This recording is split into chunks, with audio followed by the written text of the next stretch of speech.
Hello friends, பெட்ட பராக் எப்படி இருக்கீங்க? நான் நல்லா இருக்கேன். நீங்கள் நல்லா இருக்கீங்களா? என்னோடய தாடி நல்லா இருக்கா? ஒன்றும் இல்லை, நான் ஒரு நியூஸ் ஒன்று கேள்விப்பட்டேங்க. இந்த மாதிரி February 3 நம்ம கேகேஎன்னில் இருக்க உதயன் தேட்டரை இடிக்க போகிறாங்களாம். மனசே கஷ்டமாயிடுச்சு.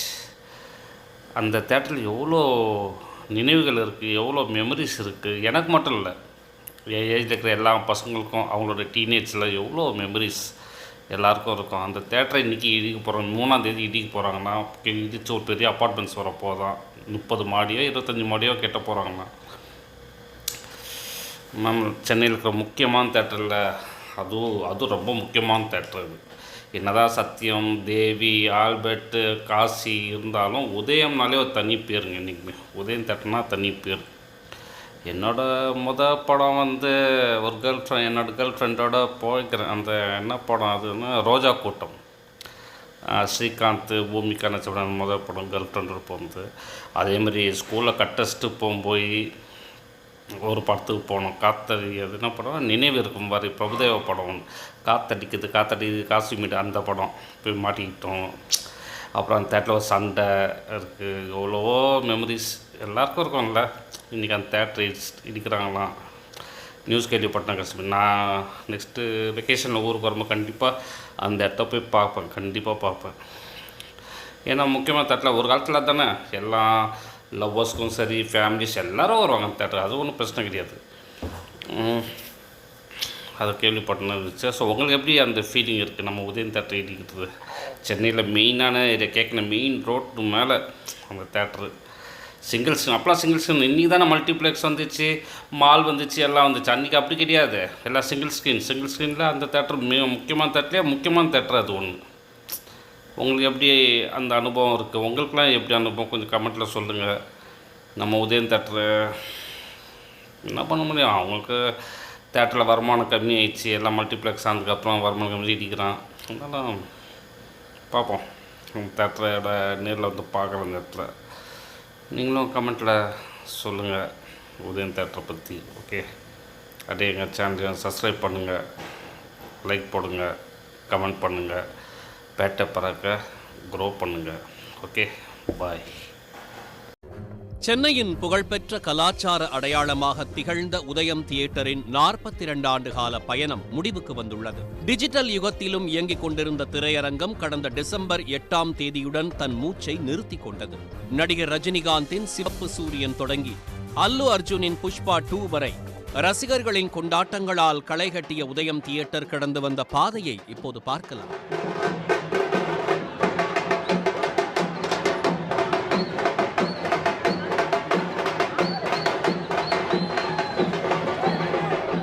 சென்னை அசோக் நகர் என்றாலே அனைவரின் நினைவுக்கு வருவது உதயம் தியேட்டர் தான். சென்னை வாசிகளும் கோலிவுட்டை சுற்றி பார்க்க வருபவர்களும் ஒரு முறையாவது உதயம் தியேட்டரில் படம் பார்த்து மகிழ்ந்திருப்பார்கள். ரஜினி, கமல், விஜய், அஜித் என நட்சத்திர நடிகர்களின் படங்கள் மட்டுமின்றி எண்ணற்ற வெற்றி படங்கள் அனைத்தும் உதயம் தியேட்டரில் திருவிழா கோலம் பூண்டவைதான். பிரபல நட்சத்திரங்களின் படங்கள் வெளியாகும் போது முதல் நாள் முதல் காட்சி என்றாலே தென் சென்னை ரசிகர்களுக்கு முதலில் நினைவுக்கு வருவது உதயம் தியேட்டர் தான்.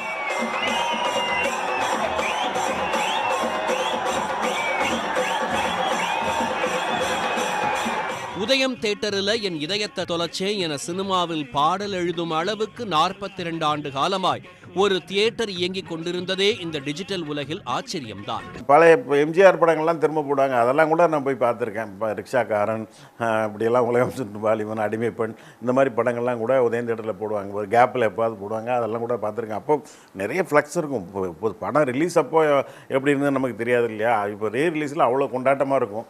தளபதி படம்லாம் நான் ஃபஸ்ட்டு டே பார்த்துருக்கேன். ஏன்னா மணிரத்னம் சாருடைய தீவிர ஃபேன் நான். இப்படி பல படங்கள் சொல்லிகிட்டே போகலாம். அது ரொம்ப க்ளோஸ் டு ஹார்ட் அந்த தேட்டர் நமக்கு. அது விவரிக்க முடியாத பல உணர்வுபூர்வமான ஒரு தேட்டர் அது. அது நிச்சயமாக இந்த தேட்டரை இழக்கிறது, திரைத்துறைக்கு அது அந்த தேட்டர் இல்லாத ஒரு பெரிய இழப்பு.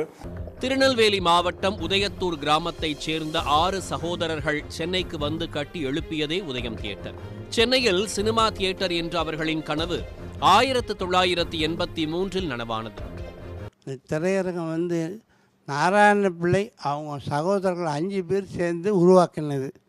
1983 இது உருவாக்குனது. இது ஓப்பன் பண்ணுறது வந்து அன்றைய அமைச்சர் வந்து பாவு சண்முகம், திருநாவுக்கரசர், ராஜாராம் இவங்க தலைமையில் தான் ஓப்பன் பண்ணாங்க.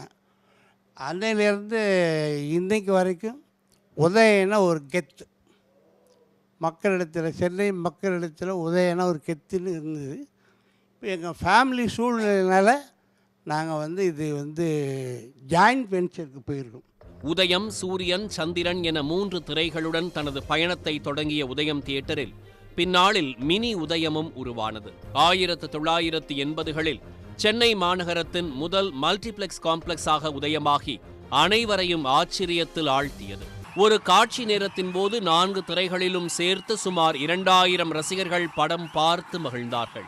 உதயம் தியேட்டர் தனது பயணத்தை தொடங்கிய போது அசோக் நகர் பகுதியில் அதிகமான வீடுகள் கூட கிடையாது என்கிறார்கள். ஆனால் உதயம் தியேட்டர் தொடங்கப்பட்ட பிறகு அப்பகுதியே வியக்கத்தக்க வளர்ச்சியடைந்து உதயம் தியேட்டர் பஸ் நிறுத்தம் உருவாகும் அளவுக்கு அதன் புகழ் பரவியது. 1983ஆம் ஆண்டு மே 27ஆம் தேதி ரஜினிகாந்த் நடித்த சிவப்பு சூரியன் படத்தை முதன்முதலாக திரையிட்டு தனது பயணத்தை தொடங்கியது உதயம் தியேட்டர். அது முதல் ரஜினிகாந்த் படம் வெளியாகிறது என்றாலே தியேட்டர் கொண்டாட்டத்துக்கு தயாராகிவிடும். ரஜினியின் சிவப்பு சூரியனை தொடர்ந்து உதயம் தியேட்டரில் திரையிடப்பட்ட கமலஹாசன் நடித்த சட்டம் படமும் மாபெரும் ஹிட் அடித்தது. உதயம் தியேட்டர் ரசிகர்களின் அமோக வரவேற்பை பெற்றதற்கு முக்கியமான காரணம் தெளிவான திரை, சிறப்பான ஒலி அமைப்பு, இதமான குளிர்சாதன வசதி அனைத்தும்தான். அதைவிட முக்கியமாக இவையெல்லாம் குறைவான கட்டணத்தில் உதயம் தியேட்டரில் கிடைத்ததுதான். உதயம் தியேட்டருக்கு சென்று சினிமா பார்ப்பது உறவினர் வீட்டுக்கு சென்று வருவது போன்ற அனுபவத்தை கொடுத்ததாக இன்றைக்கும் மெய்சிலிர்த்து நெகிழ்கிறார்கள் ரசிகர்கள். உதயம் தியேட்டரில் படம் பார்க்க மக்கள் எந்த அளவுக்கு ஆர்வம் காட்டினார்கள் என்பதற்கு 1985ஆம் ஆண்டு சென்னையை புயல் தாக்கிய போது சிவாஜி கணேசன், ரஜினிகாந்த் நடிப்பில் வெளியான படிக்காதவன் திரைப்படத்தை காண உதயம் தியேட்டரில் குவிந்த ரசிகர்கள் கூட்டமே இதற்கு காரணம். சிவாஜி கணேசன், பாரதி ராஜா கூட்டணியில் முதல் மரியாதை திரைப்படம் வெளியான போது அங்கு கூடிய கூட்டத்தை அளவிடவே முடியாது என்கிறார்கள் 80களின் ரசிகர்கள். உதயம் தியேட்டரில் முதல் மரியாதை திரைப்படம் 275 நாட்கள் ஓடி சாதனை படைத்தது. பல பேரின் பால்யங்கள் கழிந்தது அங்குதான். பல பேரின் கல்லூரி வாழ்க்கையின் நினைவுகள் அங்குதான். பலர் பள்ளி ஞாபகங்கள் அங்குதான். ஏன் சில காதல்கள் அரங்கேறியதும் கூட அங்குதான். என்னை பொறுத்த அளவில் அந்த திரையரங்க வளாகத்தில் என் கலை வாழ்க்கை கொடிகட்டி பறந்திருக்கிறது. ஒரே ஆண்டில் 3 வெள்ளி விழா படங்களுக்கு நான் பாட்டெழுதினேன். அந்த 3 வெள்ளி விழா படங்களும் உதயம் திரையரங்க வளாகத்தில் வெளியாகி வெற்றி கொடி கட்டின. முதல் மரியாதை, சிந்து பைரவி, பூவே பூச்சோடவா மூன்றும் 3 திரையரங்குகளில் வெளியாகி வெள்ளி விழா கண்ட படங்கள். இன்னும் புன்னகை மன்னன், ரோஜா, அண்ணாமலை, படையப்பா, எத்தனை படங்கள், எத்தனை வெற்றி காவியங்கள் எல்லாம் உதயம் திரையரங்க வளாகத்தில் வெளியானவை. மறக்க முடியாது. 1986ஆம் ஆண்டு சிவாஜி கணேசன், ரஜினிகாந்த் இணைந்து நடித்த விடுதலை திரைப்படம் வெளியான முதல் நாளிலேயே 10 லட்சம் ரூபாய் வசூல் செய்து சாதனை படைத்தது உதயம் தியேட்டரில்தான் என்பது சினிமா வரலாறு. 1990களில் ரஜினிகாந்த் படம் வெளியான போது திரையரங்க வளாகத்தையும் தாண்டி வடபழனி 100 அடி சாலை வரை ரசிகர்கள் கூட்டம் நிரம்பி வழிந்ததை இன்றும் மெய்சிலிர்த்து சொல்கிறார்கள் ரசிகர்கள். பாட்ஷா, அருணாச்சலம், படையப்பா போன்ற படங்கள் உதயம் தியேட்டர் காம்ப்ளெக்ஸின் ஒரே திரையில் 150 நாட்களுக்கு மேல் ஓடிய வரலாறு இதற்குண்டு. அதன் பிறகு தலைமுறை தாண்டி அஜித், விஜய் ரசிகர்களின் கொண்டாட்டங்களாலும் உதயம் தியேட்டர் அதிர்ந்தது. இங்கு வெளியான பல படங்கள் வெள்ளி விழா கொண்டாடும் அளவுக்கு வசூலை வாரி குவித்தன. சென்னையிலே ஒரு திரையரங்கம் வந்து உதயம் காம்ப்ளெக்ஸ்ங்கிற திரையரங்கம் தான் ரொம்ப ஃபேமஸாக இருந்தது. அதுவும் கூட நம்ம ஏழை மக்களுக்கு ரொம்ப சந்தோஷமாக இருந்தது. அதே மாதிரி ஆடியன்ஸ் வந்து எப்போ வந்தாலும் எப்போ போனாலும் டிக்கெட் கிடைக்கக்கூடிய ஒரு சூழ்நிலை இருந்தது. எப்போ வந்தாலும் டிக்கெட் கிடைக்கும். அனுபவம் பார்க்கலாம். படம் பார்த்துட்டு போவாங்க, திரும்பி சந்தோஷமாக தான் போவாங்க ஒழிய ஒரு கஷ்டத்தோடு போக மாட்டாங்க. வெளியேருந்து வருவாங்க, 3 மணி நேரம் படம் பார்த்தா ஒரு சந்தோஷமாக போகணுங்கிற ஒரு முடிவில் வருவாங்க. அதே சந்தோஷத்தில் வெளியே போவாங்க. உதயம் காம்ப்ளெக்ஸில் வந்தால் படம் பார்த்தா நல்லாயிருக்கும். எல்லா படமுமே 100 நாள், 150 நாள், 200 நாள் ஓடின படம் நிறைய இருக்குது. உதயம் தியேட்டரில் ஒரு காட்சிக்கு டிக்கெட் கிடைக்காவிட்டால் கூட வேறு தியேட்டருக்கு செல்லாமல் அங்கேயே காத்திருந்து அடுத்த காட்சியில் படத்தை பார்த்துவிட்டு சென்ற ரசிகர்கள் ஏராளம். படம் பார்த்தால் அது உதயம் தியேட்டரில்தான் என பல நாட்கள் காத்திருந்து சினிமா பார்த்த ரசிகர்களின் அனுபவமும் உதயம் தியேட்டருக்கு உண்டு. ரசிகர்களுக்கு மட்டுமல்ல, திரைத்துறையினருக்கும் சென்னையில் விருப்பமான தியேட்டர் என்றால் அது உதயம் தியேட்டர் தான். இயக்குனர்கள், உதவி இயக்குனர்களின் வேடந்தாங்கலாகவே உதயம் தியேட்டர் விளங்கியது என்றால் அது மிகையாகாது.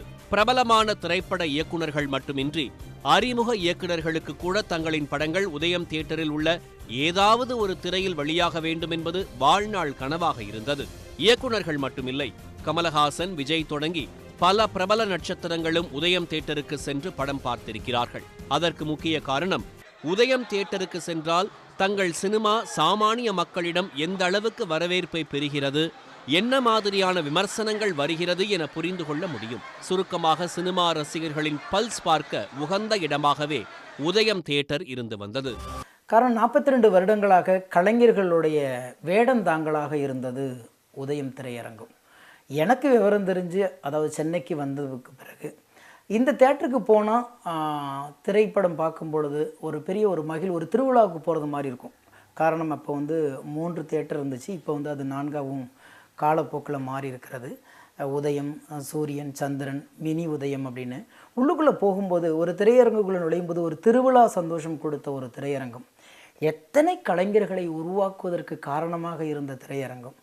நிறைய பேர் வாய்ப்பு தேடிட்டு இருக்கிற நடிகர்களாக இருக்கட்டும், அது தொழில்நுட்ப கலைஞர்களாக இருக்கட்டும், எந்த படம் ரிலீஸ் ஆனாலும் அங்கே போய் நம்ம வீட்டில் உட்காந்து பார்க்குறது மாதிரி ஒரு பெரிய உணர்வை ஏற்படுத்தி கொடுத்த அந்த உதயம் திரையரங்கம் தற்போது இல்லாமல் போகுதுங்கிற அந்த செய்தி வருத்தமாக இருக்குது. அது எனக்கு எப்போயெல்லாம் வாய்ப்புகள் தேடி அலையும் பொழுதும், ஓய்வுக்கும் தன்னுடைய ஆறுதலுக்கும் அல்லது இங்கே போனால் மன நிம்மதிக்கும் அப்படிங்கிற போதெல்லாம் முதல்ல தென்படுற இடம் உதய திரையரங்கம் தான். எத்தனையோ நாட்கள் நான் தனியாக தங்கியிருக்கும் போதும், நண்பர்களோட வாடகை வீட்டில் இருக்கும்போது கூட மனசு சரியில்லைனாவே உதயம் திரையரங்கம் போகலாம். ஏதாவது ஒரு படத்துக்கு டிக்கெட் கிடச்சிடும், நிறைய ஜனங்களை பார்க்கலாம், நிறைய சினிமாக்காரர்கள் அங்கே பார்க்கலாம். அங்கே பார்க்கும் பொழுது ஒரு புத்துணர்ச்சி நமக்கு கிடைக்கும் அப்படின்லாம் சொல்லி எத்தனையோ நாட்கள் தாய்மடி மாதிரி அது ஆறுதலாகவும் அரவணைப்பாகவும் இருந்திருக்கு அந்த திரையரங்கம். இன்றைக்கி அதை இடிக்கப்படுறாங்க அப்படிங்கும்போது ரொம்ப ரொம்ப சிரமமாக இருக்குது. சென்னை சினிமா கலாச்சாரத்தின் அடையாளமாகவே திகழ்ந்த உதயம் 2000 ஆண்டுக்கு பிறகு காலப்போக்கில் பல மாற்றங்களை சந்தித்தாலும் கார்ப்பரேட் தியேட்டர்களின் அசுர வளர்ச்சிக்கு ஈடுகொடுக்க முடியாமல் திணறியது. குறிப்பாக 2020ஆம் ஆண்டு தியேட்டர் தொழிலையே புதைக்குழியில் தள்ளிய கொரோனா பரவல் கடும் நெருக்கடியை ஏற்படுத்தியது. அதே காலத்தில் அதிகரித்த OTT தளங்களின் வருகையும் திரையரங்குகளுக்கு சவாலை விடுத்தன. இதனால் தமிழ்நாட்டில் உள்ள பல்வேறு திரையரங்குகள் மூடப்பட்டன. சென்னையில் புகழ்பெற்ற சாந்தி, அகஸ்தியா, ஆனந்த், பிரார்த்தனா போன்ற தியேட்டர்கள் கூட அடுத்தடுத்து மூடப்பட்டன. இந்த வரிசையில் உதயம் தியேட்டரை மூடப்போவதாக ஓராண்டுக்கும் மேலாக வெளியான தகவல்கள் ரசிகர்களை அதிர்ச்சிக்கு உள்ளாக்கியது. உதயம் தியேட்டர்னா ஒரு பிராண்டட். சென்னையில் உதயம் தியேட்டர் தெரியாதுன்னு இருக்க மாட்டாங்க. அது இல்லாமல் முக்கியமான நாங்கள் 30 வருஷம் வந்துக்கிட்டு இருக்கோம். டிக்கெட் ரேட் கம்மிங்க அந்த காலத்தில். இப்போது மால் இது மாதிரிலாம் 170 ரூபா, 190 டிக்கெட்டு. இங்கே 112 ரூபா தான் டிக்கெட்டு. ஒரு சாதாரண ஃபேமிலி பார்த்து என்ஜாய் பண்ணுறது. ஒரு ஃபேமிலி ஒரு 5 பேர் வந்தாங்கன்னா ரொம்ப பட்ஜெட் கம்மியில் பார்க்கணும். அந்த தியேட்டர் போகிறதுல ரொம்ப வருத்தமாக இருக்குங்க. திரையரங்குகள் எல்லாம் அடுக்குமாடி குடியிருப்புகளாக மாறிக்கொண்டிருப்பதற்கு உதயம் மட்டும் விதி விலக்கல்ல என்பது போல இந்த உதயம் தியேட்டர் காம்ப்ளெக்ஸ் இருந்த 1.25 ஏக்கர் நிலத்தை ரியல் எஸ்டேட் நிறுவனம் விலைக்கு வாங்கியுள்ளது. அங்கே குடியிருப்பு வளாகம் கட்டப்பட்டாலும் உதயம் தியேட்டர் இருந்ததற்கான அடையாளமாக ஏதாவது மிச்சம் வைக்க வேண்டும் என ரசிகர்கள் கோரிக்கை விடுத்து வருகிறார்கள். எனக்கு என்னமோ உதயம் தியேட்டரில் படம் பார்க்குறது நம்ம சொந்தக்காரங்க வீடு இல்லை நம்ம தெரிஞ்சவங்க யார் வீட்டுக்கு ஒரு கல்யாணத்துக்கு போகிற மாதிரி தான் இருக்கும். ஒரு தியேட்டருக்கு போகிற மாதிரியே ஒரு உணர்வு இருக்காது. அது என்னமோ நம்ம எப்படி நம்ம இழந்த காலேஜ் நாட்களையும் ஸ்கூல் நாட்களையும் நினச்சி நம்ம ஃபீல் பண்ணுவோமோ, அது மாதிரி உதயம் தியேட்டரில் பார்த்த அந்த அனுபவங்களையும் நினச்சி நிச்சயமாக நம்ம ஃபீல் பண்ணுவோம். நான் மட்டும் இல்லை, ஒவ்வொரு ரசிகனுமே அது என்னமோ ஒரு க்ளோஸ் கனெக்ஷன் உதயம் தியேட்டரோடு இருக்குது. அது என்னென்னு எனக்கு சொல்ல தெரியல. ஒரு இனம் புரியாத ஒரு அஃபெக்ஷன் அந்த தேட்டர் மேலே நமக்கு உண்டு. அந்த தேட்டரு நம்ம விட்டு போகுது அப்படின்னு நினைக்கும் போது ரொம்ப ரொம்ப ஒரு சினிமாக்காரனாகவும் ஒரு ரசிகனாகவும் ரொம்ப வேதனையாக இருக்குது எனக்கு. உதயம் தியேட்டர் என்பது வெறுமனே சினிமாவை கண்டு செல்லும் இடமாக மட்டுமல்லாமல் லட்சக்கணக்கான ரசிகர்களின் உணர்வுகளை சுமந்து நிற்கும் மையமாகவே விளங்கியது. திரைப்பட ரசிகர்கள் மற்றும் திரைத்துறையினருக்கு மட்டுமல்ல, சென்னையில் வசிக்கும் அனைவருக்குமே உதயம் தியேட்டர் என்பது ஒரு மறக்க முடியாத பசுமையான நினைவுகள்தான். சினிமா போஸ்டர்கள், மக்கள் கூட்டம், பாப்கார்ன் வாசம் போன்றவற்றால் நிரம்பி வழிந்த உதயம் தியேட்டர் வளாகம் இப்போது யாரும் இல்லாமல் வெறுமையோடு காணப்படுகிறது. அந்த இடத்தை கடக்கும் போதெல்லாம் எங்களுக்கு ஒன்று தோன்றும். நாங்கள் விற்றுவிட்டு வந்த அரண்மனையில் வேறு ஆட்கள் குடியிருப்பது போல ஒரு ஜமீன்தார் நினைப்பது மாதிரி நாங்கள் நினைத்துக் கொள்வோம். உதயம் திரையரங்க வளாகமே, போய் வா, உன் நினைவுகள் போவதுமில்லை, உன் நினைவுகள் அழிவதும் இல்லை. உதயம் தியேட்டர் கட்டடம் அங்கிருந்து அகற்றப்பட்டாலும் ரசிகர்களின் மனதில் அதன் நினைவுகள் எப்போதும் மறக்க முடியாமல் மனதில் நிற்கும்.